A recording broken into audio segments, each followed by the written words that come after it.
Sunscreen.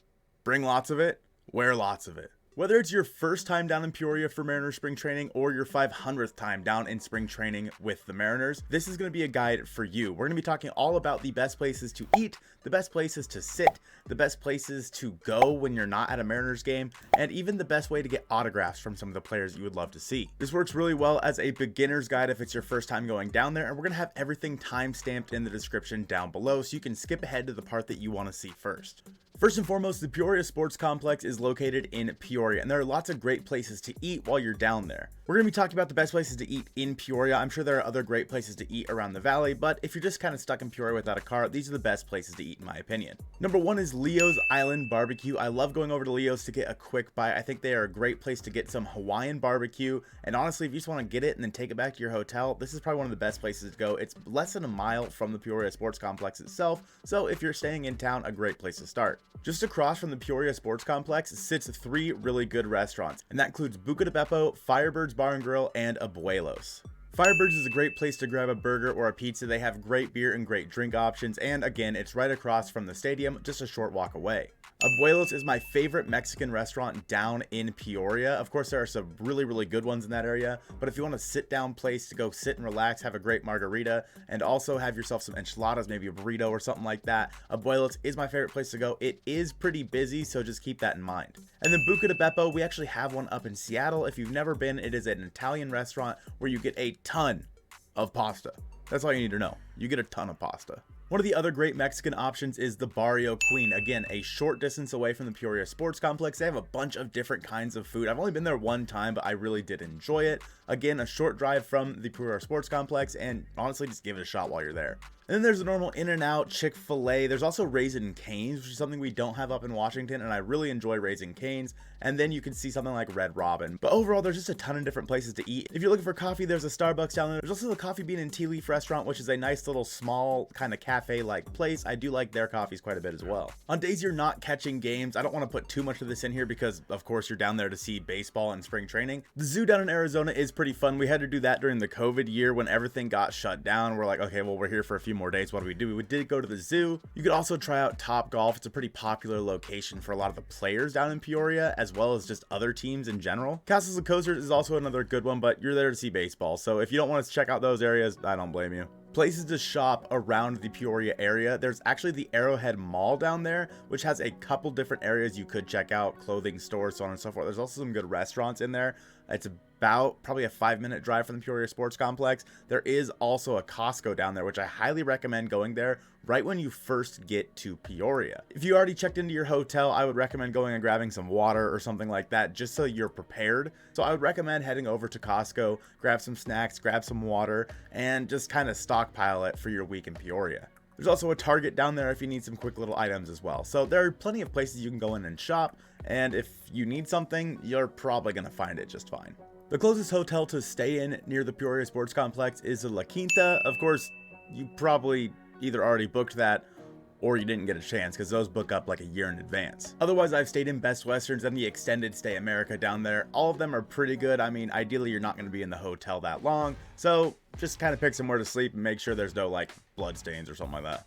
Okay, now into the meat and potatoes of this video. The best things to do while you're in spring training around the ballpark, as well as checking out different areas. I would highly recommend, in fact, getting up early and going to the practice fields before the game.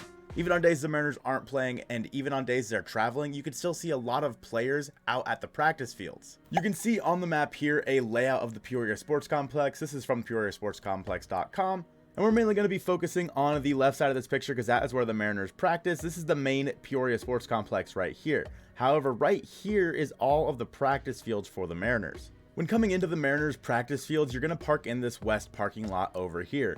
Usually if you get there early enough, they're not charging for parking before a game, but there is a chance they'll charge you like $5 or $10. You'll come in where this little PF is, and once you're inside, there's going to be a lot of things to do. More often than not, if you're looking for minor league players, they'll be back here on the M5 and M4 area, maybe even the M6 and M3, but the major league players are going to be on M1, M2, and M7 more often than not. Obviously, M7 is a smaller field. This is usually where you'll see guys doing like bunting practice or something of the sort.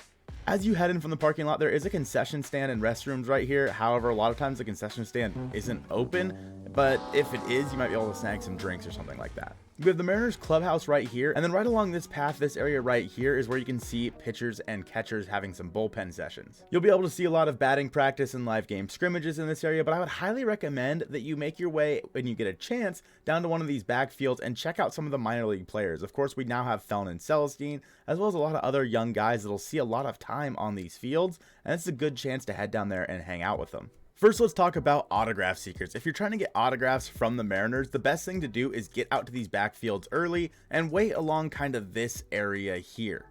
I could be wrong, but usually the backfield practices start around 8 or 9 a.m. So if you're able to get up early and head out there and get a spot, there's usually like a rope from the clubhouse to here just so players can walk out without getting tackled by people. But if you're waiting along the rope or even on this side over here, there's a decent chance you'll have some players stop and sign some autographs. Now remember, these guys are at work. Just don't suck. You'll also see a lot of the minor leaguers going from the clubhouse out to the backfields this way, so you may be able to see somebody like Felton and Celestine, and occasionally you'll even run into like Rick Riz out there or something. I've run into Rick Riz multiple times out here by this concession stand. There's areas you can sit and watch practice out here. There are undercover like little stands, like little bleachers out here that you could sit on. And again, watching bullpens is always fun right in this area here. Now, if you're already inside the stadium, the best places to get autographs is actually in this little right field corner right here. As you head on the first baseline at the Peoria Sports Complex, you'll see a little alcove right here that drops down with a blue fence. The players, when heading to the game or out of the game, will walk through this area and you'll be able to get their autographs right through here against this blue fence. Again, not everybody's going to sign for you, and don't be upset if they don't. They have a job to do and they're going to do it. You can also catch guys after the game in this area, or when the starters get pulled from the game, they'll walk along this area as well. So if you really want to, you can hang out in the sun down there and give it a shot. It's a nice little area to stand.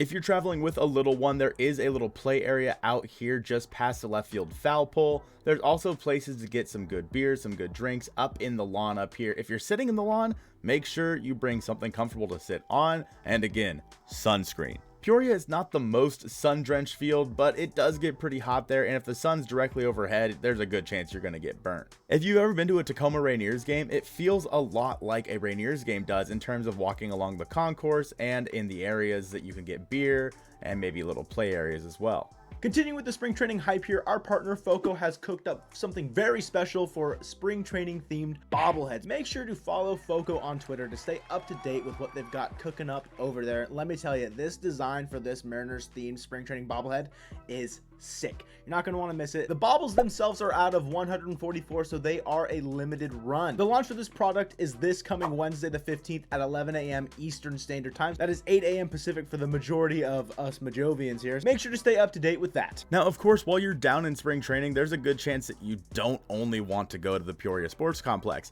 You may want to see some other areas and some other teams' stadium. With that being said, I'll give you a couple here that I have enjoyed going to. Number one on my list is definitely Salt River Fields at Talking Stick.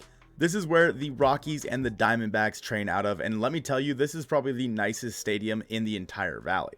With that being said, everybody kind of knows that it's the nicest stadium in the valley, so they sell out tickets quick, and it's not always easy to get in there and park. Salt River Fields is nice. They have their own little baseballism store down there, and it is probably also the best eats in the valley in terms of stadium food. You can get all different kinds of food out in Salt River Fields, and I would highly recommend it if you're going down there. The next one on my list is Surprise, Arizona. The Surprise Stadium is home to the Kansas City Royals and the Texas Rangers. I believe this is the closest stadium to Peoria Sports Complex, so it's not that bad of a drive, whereas Salt River Fields is like an hour-long drive. This one will probably only take you like 20 minutes. And Surprise has some really good barbecue. Of course, when you're home to a Kansas City team and a Texas team, yeah, you gotta have some good barbecue. Along the left field line, at least when I've been there before, they had a nice little barbecue joint that I've always loved going to. I would highly recommend it if you're in the area. If you're looking to go to Mesa to go to a Cubs game or Scottsdale to go to a Giants game, you need to buy your tickets early, and I mean early. Until 2023, I had never been able to go to either of these stadiums because the tickets were always sold out by the time I went to check. Knowing that, this year I was able to get in early and snag tickets to both in 2023, but just keep an eye out in case you do want to go to those stadiums. Make sure you buy them as early as possible. Goodyear Ballpark is a good one for the Reds and the Guardians, but it is a bit of a drive. I didn't mind the stadium too much, although it's just kind of another spring training stadium to me. Of course, Peoria is always going to be my favorite just because I have great memories there, but Goodyear is probably one of the lower ones on my list when you compare it to something like Talking Stick or Surprise. Camelback Branch for the Dodgers and the White Sox is a fun place to go. However, it's very warm and there's no shade, so just keep that in mind. American Family Fields is the home to the Milwaukee Brewers. There is quite a bit of shade there. I haven't been there in a few years. I don't know if they've done any kind of renovations, but I did enjoy it when I was there before. Tempe Diablo Stadium, home of the Angels, is a fun one in Tempe. A lot of places to go around there as well. And this probably isn't going to shock you, but my least favorite of all the stadiums in Arizona, Hohokam Stadium, home of the Oakland Athletics. Just like their actual home stadium, the stadium kind of sucks. There's so much to see and do down in Peoria, Arizona for Mariners spring training. This is just some of the things that I like doing while I'm down there. If you have any questions, feel free to leave them in the comments below and I'll do my best to let you in on the information that I have. If you're watching this in 2023, then here is a list of people that are participating in the WBC that you may not get to see with the Mariners at spring training. I appreciate you guys watching this one, and go Mariners.